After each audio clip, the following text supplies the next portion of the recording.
Alright, guys, we got a lot of severe weather to talk about. I do want to switch over to the Appleton tornado that happened yesterday.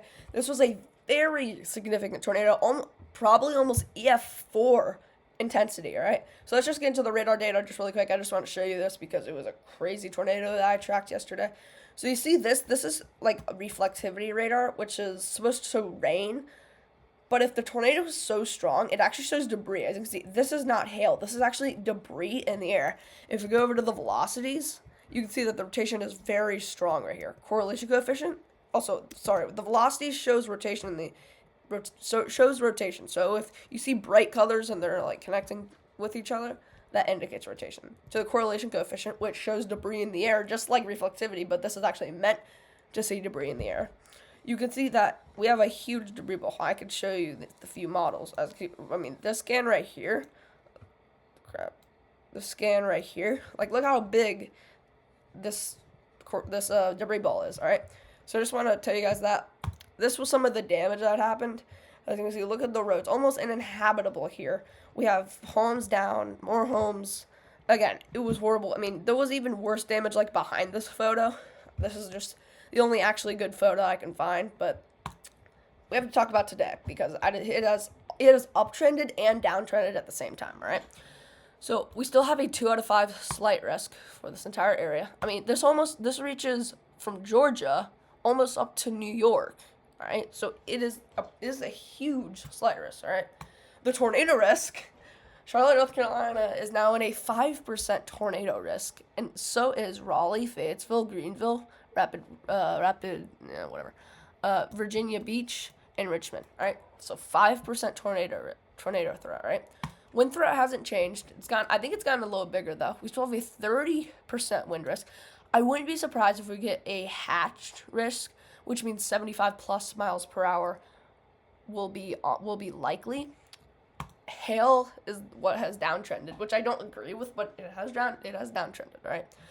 We have 5% hail risk, which still means we might get some hail, right? So, Wednesday, where's Wednesday? Oh, I'm on the wrong link. So, remember when I was talking about this margin risk, I was like, I don't know if it's going to be a slight risk. Well, you now have a slight risk. Jacksonville, Brunswick, and yeah.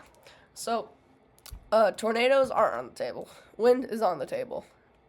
I don't think hail's on the table. Yeah, hail's not on the table. So, for this day, you just need to be watching out for wind. That's it. We have a 15% wind risk, alright?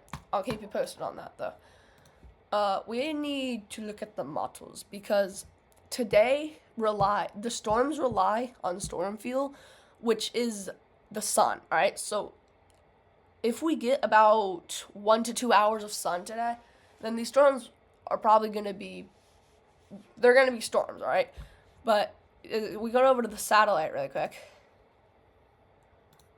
To this, you see there's cloud cover. There's a good amount of cloud cover out here. Okay. So again, this relies on sun. All right. Back to the models. So we have this cluster of storms that's happening up here. Currently not severe, but as it moves into Virginia, it could get a little bit more severe, or it could just break down like what it's doing. Right. But this will actually produce our supercells later today. And it'll kind of break up with its like storm, right? We started to see the first few supercells start to form around 12 o'clock near Boone. And then they come down to Charlotte. As you see, this is a scary supercell track, all right? You don't normally really see these around the Carolinas. And then you can see we have that. So look how many rounds of storms there basically is. So 1, 2,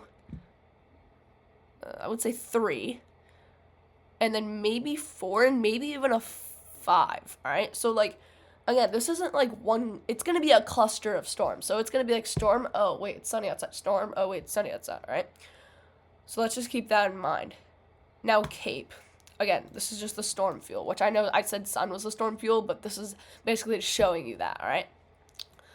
So you can see that we have Cape right when these storms move in. Like here we don't have any Cape, right? But then right when those storms move in, we have Cape. That's why the severe weather set is like setting up, right? I would say the Cape has uptrended because we do have some of this red, and that does come into the Carolinas. Just to summarize it, there's plenty of storm fuel for a storm, even a tornado. All right, this is the significant tornado parameter values. Also, just keep in mind this is enough to produce a weak tornado. All right, let's just keep that in mind. All right, so like there could be a tornado right there. All right, but I mean, all right. So we have this, right? The significant tornado parameter values are kind of hard because, man, they're very brief. All right, so the 5% tornado risk kind of is telling people, yo, what's happening? But then the sort of significant tornado parameter values, like right here, aren't that bad. Now, near Fayetteville and Raleigh, they do get up to, like over here in, Virginia? I mean, it gets up to almost a 5, all right? So it is going to be an area we have to watch. Also, keep in mind, if a storm doesn't develop here, this is just a waste of fuel. Hold on, let's actually see that. So this is around 8 o'clock. Yeah, so there's going to be storms near, right? But, like, hold on, for example, like, let's just say there wasn't a storm here, which there probably is, but I don't know. Then this would just be a waste of fuel. You have to figure out if the tornado parameter values are actually where the storms are going to be. And these are, right? So the lightning density, right? So you can see the lightning has actually gone up around Charlotte. I mean, look how much lightning we're about to get, right? We're at a 13 for lightning, right? Again, lightning is nature's leading killer, right? So you need to keep an eye out for that. Last thing, we have the total precipitation, which I do think we actually will have some flooding issues today around the Charlotte area. This is the total flooding we have. Up here in North Carolina near Jefferson, we have almost 5 inches of rain. Up here, we do have 5 inches of rain. All right. So again, you can see that there's kind of just like a train of storms. That's why there's so much rain. So again, flooding issues. So hold on, let me summarize this. So flooding issues will be on the table. Wind risks will be on the table. Tornado risks will be on the table. Wait, hold on. I think I missed. And hail risks will be on the table. All right. Last thing, I will be posting on my YouTube channel about all of this. If there's like if there's like a tornado warning or something crazy that's going on in North Carolina, or South Carolina, or Virginia. Again, that's for like basic warnings. Now I know like I've been focusing on the Carolinas, but if there's something crazy that happens like in like anywhere in the States, right? I will post that too. All right. So stay safe. We got a big day coming up.